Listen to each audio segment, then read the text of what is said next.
Pemirsa, ada 9 orang dinyatakan positif terpapar radioaktif cesium-137 di Kecamatan Cikande, Serang, Banten.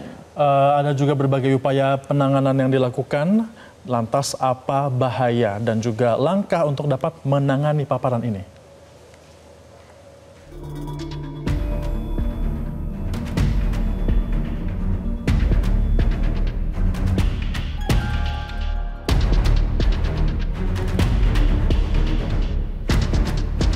Paparan radiasi cesium-137 ditemukan di kawasan industri Cikande, Serang, Banten. Ada 9 orang terpapar cesium-137 yang diketahui setelah dilakukan pemeriksaan terhadap 1.562 pekerja dan warga di sekitar kawasan industri Cikande. Pemeriksaan dilakukan sebagai tindak lanjut kasus udang yang terpapar radioaktif di Amerika Serikat yang dikirim dari kawasan industri Cikande. Satgas mendeteksi 11 titik radiasi cesium-137 dengan intensitas berbeda-beda. 4 titik berhasil didekontaminasi dan material radioaktifnya telah dipindahkan ke gudang PT Peter Metal Teknologi Indonesia yang terkonfirmasi sebagai sumber lokal pencemaran. Pemerintah melalui Satgas Penanganan CS137 telah melakukan langkah penanganan di wilayah Cikande dan sekitarnya, yakni dalam radius 5 km.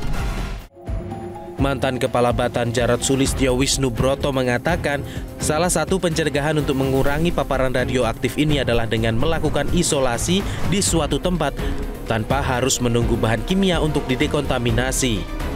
Ya, yang pertama tentu saja harus diisolasi dari pekerja maupun dari masyarakat. Itu untuk meminimalisir atau mencegah masyarakat. Kedua, kalau toh tidak bisa pakai bahan kimia untuk misalnya melakukan dekontaminasi, kalau itu tanah atau apapun juga, segera itu pindahkan ke suatu tempat yang bisa kita isolasi.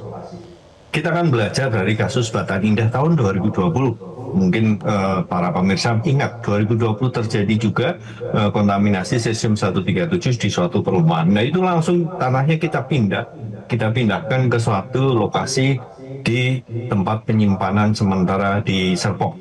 Nah kasus ini bisa kita lakukan juga berbasis best practice yang kita lakukan dulu, itu diisolasi di suatu tempat, entah namanya penyimpanan sementara, baru kemudian kita bisa membuat semacam landfill atau tempat disposal untuk bahan-bahan yang terkontaminasi tersebut. Dalam penanganan kasus paparan radioaktif, pemerintah daerah juga telah menyiapkan tempat evakuasi bagi warga terdampak radiasi jika nantinya diperlukan. Cesium-137 atau CS137 adalah isotop radioaktif hasil sampling dari reaksi fisi nuklir, seperti yang terjadi di reaktor atau ledakan nuklir. Mengutip penjelasan Badan Riset dan Inovasi Nasional atau BRIN, CS137 memancarkan radiasi beta dan gamma yang berbahaya bagi kesehatan manusia dan lingkungan jika nantinya terpapar dalam jumlah yang tinggi. CS137 juga bersifat mudah larut dalam air. Jika mengkontaminasi lingkungan, isotop ini dapat masuk ke rantai makanan dan berpotensi masuk ke tubuh manusia. Tim Liputan Metro TV.